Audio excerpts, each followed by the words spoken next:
Hello, how are you? Hello, my brother. You are my brother. You are my brother. Anyways, enough of that cock. Alright, this is now a video I'm making as a homesick Kaapie.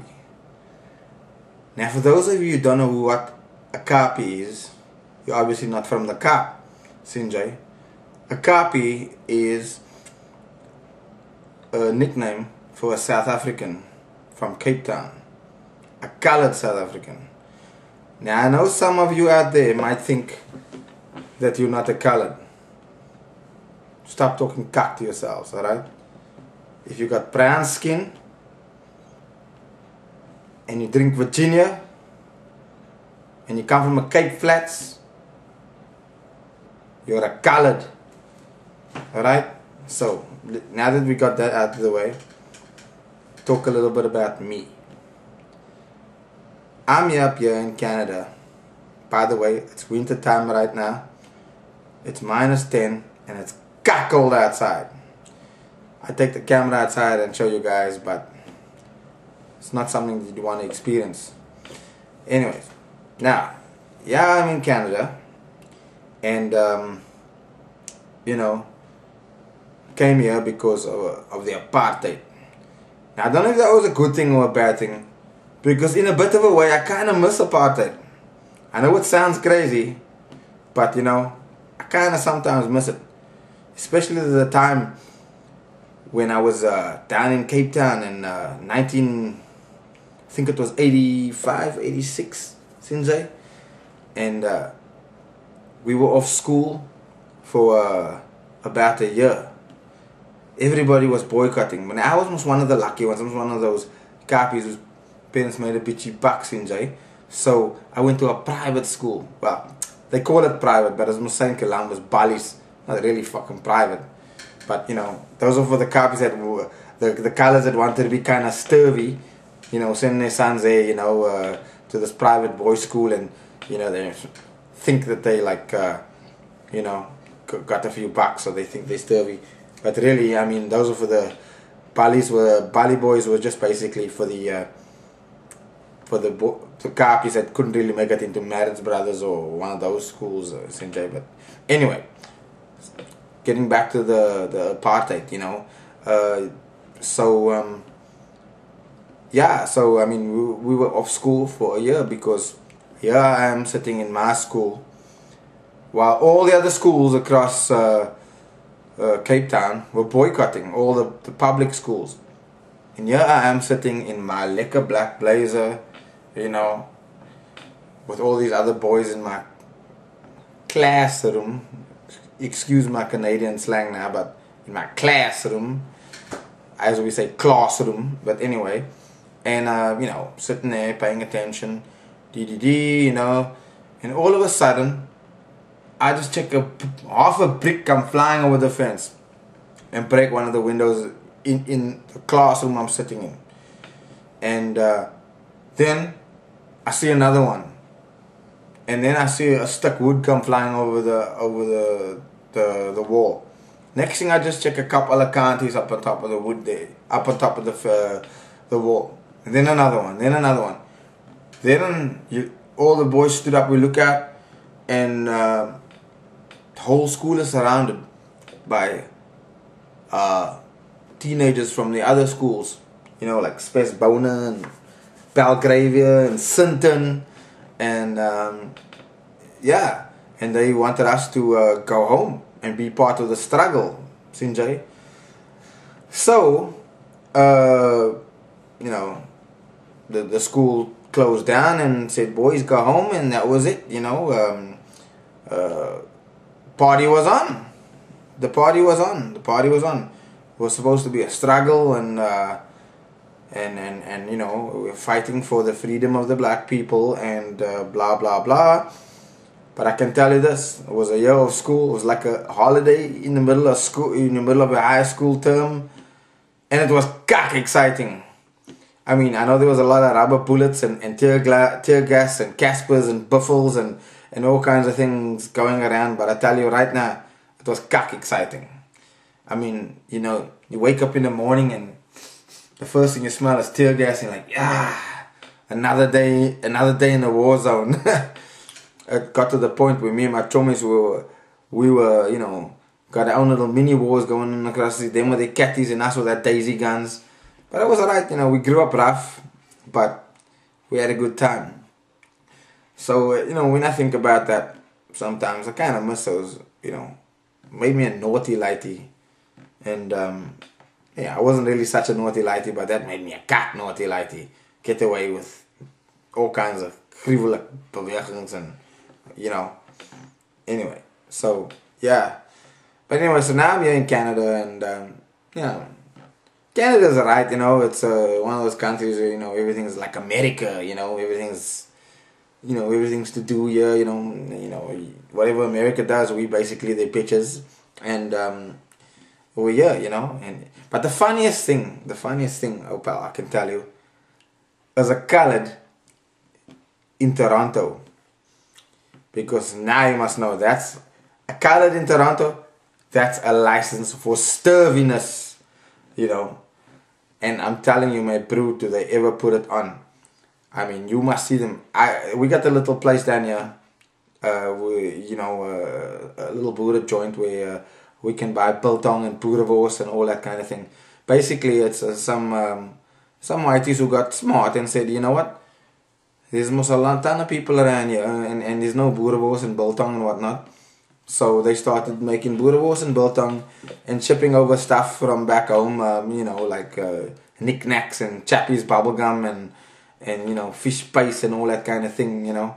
And of course my personal favorite, Stony ginger beer.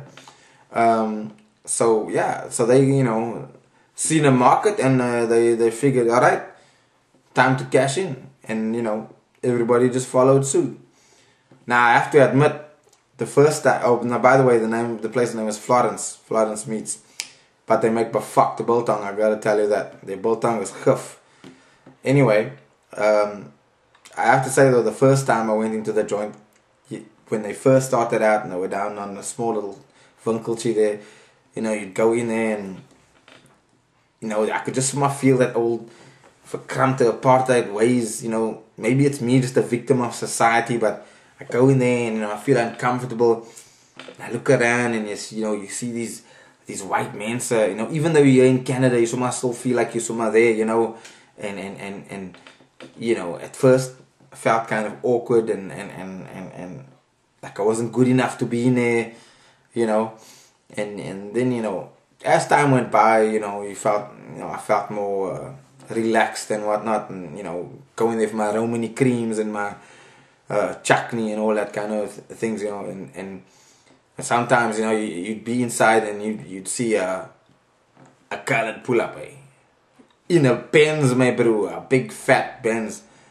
Hey, and then you must check, wait a second, here's somebody who's spoking now, my bro. And then sometimes I wonder, you know, is that just like a bobby or, you know, a moor or whatever, you know, they're really fucking putting it on. But anyway, they come in there and then you get to feel more comfortable, and then as time went by, you know, you become Canadianized, sturvitized, and hypnotized and socialized. Yeah, but the funniest thing though is the South African picnics. They have the South African picnics occasionally once a year, and the turnout was pretty good. They used to have it in Toronto, down the main drag, a little square there called Nathan Phillips Square. And yeah, they have these, you know, gatherings, not illegal gatherings by the way, and you don't have 5 minutes to disperse, just a liquor time basically. But now it's mostly, you got your whites, you got your coloreds, you got your darkies, and then you got your darkies from Zimbabwe. And, you know, the vibe is liquor, especially when it's a nice day. You can smell the boerewors and a stave pap and a tomato sauce and the whole nine. And, you know, and they got the big section cordon off where you can save, you know, Castle Lago was there, and there used to be lions back in the days here, but I don't know what happened to lion. Oh, is lions still around? I don't know, but anyway, yeah, you know. But you must know a true Kaapie is gonna come there, you know, like and have 3 or 4 castles, but in the meantime, you got your little bottle of Clippies here in your little sack, you know. We must Kaapies. That's how we roll. But the funny thing is, you know, you come into the little beer section, and you know, even though everybody's there saping and talking and having a liquor time, you'll still see these little pockets of men. So you'll see the whites over there and the coloreds over there talking cuck, and then you'll see the Zimbabweans over there, you know, in their little own clique. And yeah, it's quite interesting because, you know, even though we're all here and we all skid to Florence and everything, very few people, you know, mingle with each other, and you know.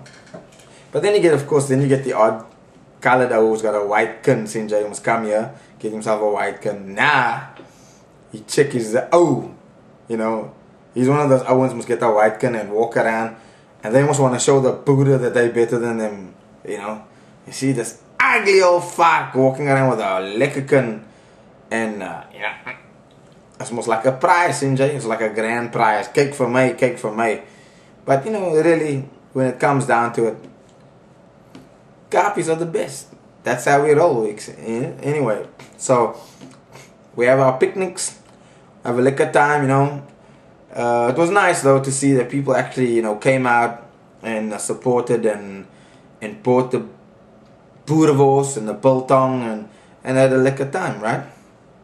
And then sometimes we have a South African jola, which is basically you know, chance for the coloureds to slap by and have a liquor time, you know. And usually it's like in a hall, and it's basically like a wedding on crack. You know, Owens go there, and you know, you know, without any doubt they're doing the friggin' the long friggin' train, and you know, having a liquor time, and you know, jy ken mos hoe gaat dit dan sit die bumps en dan kom die langarm and yeah, I have to laugh, you know, because you know, without a doubt you're always gonna have the langarm. But you know, I don't know what's gonna happen in 5 years from now when all those old men are, you know, frick, and then what? Who's gonna do the langarm? Because you don't see any of the young lights doing the langarm. I mean, the closest thing we got to langarm now is like Michael Bublé. But anyways, hopefully it's you know, it's not gonna die. You know, so I hope some of you youngsters, or pickies as we would call them down here in Cape Town, is practicing your langarm, because it's a dying art, you know. And I mean, I know jazzing is up there, but they don't do jazzing in Canada, by the way. But you know jazzing, if you're a Kaapie, you'll know what jazzing is. You know, I hope you guys are keeping up with jazzing and all that, and don't get on this hip hop cock and you know what I'm talking about, you know. Because we are Cape Town, Tonians, Kaapies, Clearlinger, and we got our own rhythm, we got our own soul, and that's something, a part of our own heritage that we cannot let go behind. Now that's me on a serious note, and I know I'm talking a lot of cock, so don't worry about it, but it's okay. So yeah, it's winter time now, and it's freezing outside. It's very, very cold, and kind of wish I was back in the Kaap still, but yeah. So I've never been back since the apartheid era on you know, for a holiday. But I can tell you, I'm looking forward to it, my bro. People tell me no, things are not the same. I can't see that, you know. I can't see things on them. I know for a fact, if I go back, all I'm gonna see is Owen saping, getting kakasaped, you know, having jola. I wonder if they still have the backyard jola, you know, like what they used to call a scene, where Owen's got the afdakkie in the backyard, and you know, everybody's bluesing so liquor. That's my memories as a lighty, other than going through the bush on the servant's back, you know, going to the smoky for my dad. And you know, like the little shebeen or whatever.